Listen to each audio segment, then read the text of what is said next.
The internet as we know it is in the process of being dismantled. It's known as Internet 2. More than a decade ago, a consortium of top tech companies, along with universities and government, began meeting once a year. And they openly said that they would expand the internet, get everyone addicted to using it, and as soon as society was completely reliant on it, they would unveil the fact that it was really a DARPA surveillance control grid to track and trace all human activity. They were really smart. They give you Google Earth satellite system so that everyone gets accustomed on spying on each other. And now the government is using it to harass farmers, to go after people building a shed in their backyard when it violates zoning laws, or to stop people from collecting rainwater. Your name is Tom. You live just off of 5th Street. Nice car, Tom. Nice house. What's not so nice is you owe Pennsylvania $4,212 in back taxes. They've come out and said Google was founded with NSA and CIA money, but it's a lot worse than that. Google has been caught in the United States, Canada, Europe, Asia, driving around, not just taking photos and video for Google Street View. That's just the cover. But with electronic mast, illegally violating wiretapping laws, grabbing everyone's wireless data and decoding it. This is a private mercenary army. Just like there's more Blackwater and DynCorp contractors in Iraq and Afghanistan than there are U.S. troops, Google is the quasi-private, quasi-governmental arm of this. Yahoo is to a certain extent and others, but Google from its inception with In-Q-Tel, CIA funding, is nothing but a government system to take over the internet and to steer and control the architecture of the growth and future growth of the web.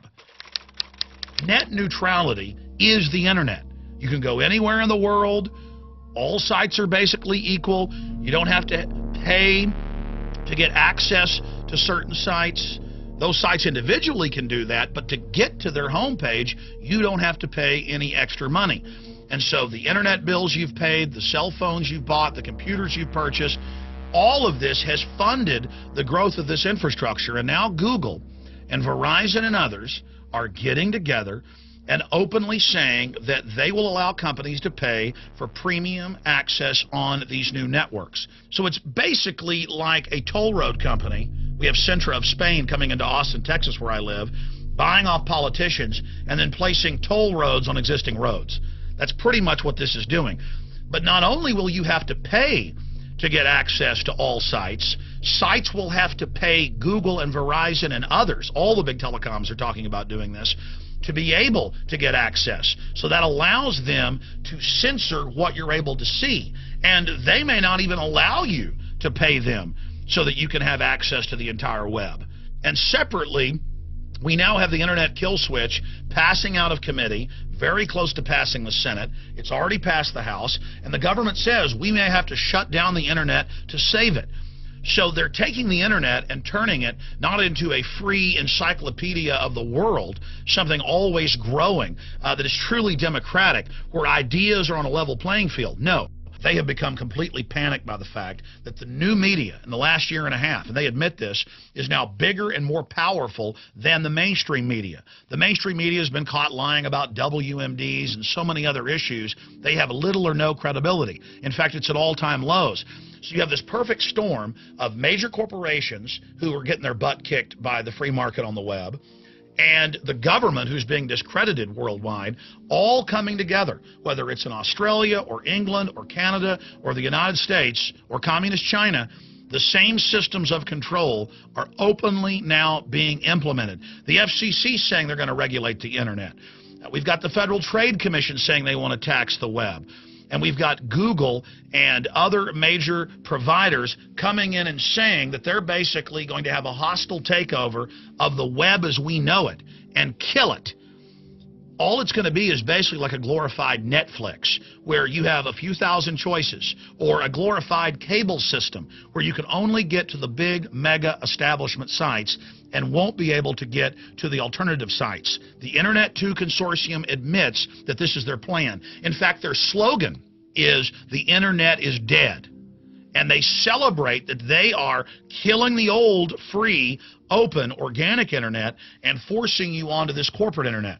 It's very similar to what happened about 90 years ago. They had just developed radio. It had become popular. A lot of people were using it, and the FCC came in and shut down the spectrum and only allowed select corporations to be involved. But they could argue that there was a limited spectrum then because it was broadcast. It was going through the air. This is different. The internet is unlimited.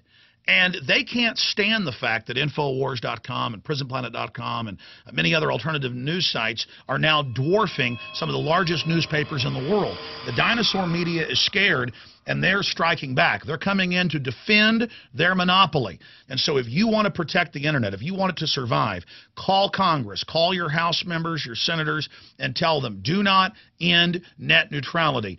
And go after Google and others for the serious crimes they've committed, driving around, seizing people's wireless transmissions. The good news is they've been criminally indicted in several countries. On a side note, Hal Turner, the admitted FBI asset that I exposed more than 5 years ago, has now been convicted in federal court of threatening judges. And they admitted, the FBI did, in those court proceedings that he was a national security asset and was doing what he did under orders. But still the jury convicted him. And they use people like Hal Turner and others to demonize the alternative media and to use it as a pretext to start curtailing speech. Europe has already done it. Australia is moving to do it. So let's not let the system use these trolls and provocateurs as another way to demonize the web. This is all being done in the name of protecting us, keeping us safe. We see articles every day that the government's got to pass the Cybersecurity Act and have the power to start censoring or completely shutting down the web because Al-Qaeda or somebody else might hack into the nuclear power plants. There's just one big problem with that. Even the Wall Street Journal has reported on the fact that key infrastructure, military bases, B-2 bombers, coal-powered plants, nuclear plants, submarines, they're not hooked into the internet. They have internet in the facilities, but their key infrastructure is on its own internal systems. It's not true. It's a hoax that terrorists are going to bring down the internet. And finally, I'm concerned about a false flag terror attack. Not only are they lying about the fact that hackers can get into infrastructure and shut it down, the Pentagon admits that they're running drills of attacking themselves. And if you look at their past activities and their mindset, this is tailor-made for a false flag staged attack on the web, which will give them the pretext to exercise all this control that they're now preparing to impose on the web. The denial is over. This is really happening. Get the word out today. Send this video and the links below to everyone you know, and let's keep the internet free and open. The system is scared for a good reason. The population of the planet is using the internet to really educate themselves and to rediscover liberty and freedom. And the would-be tyrants are scared. They want to keep their corrupt system going. Thank you for watching.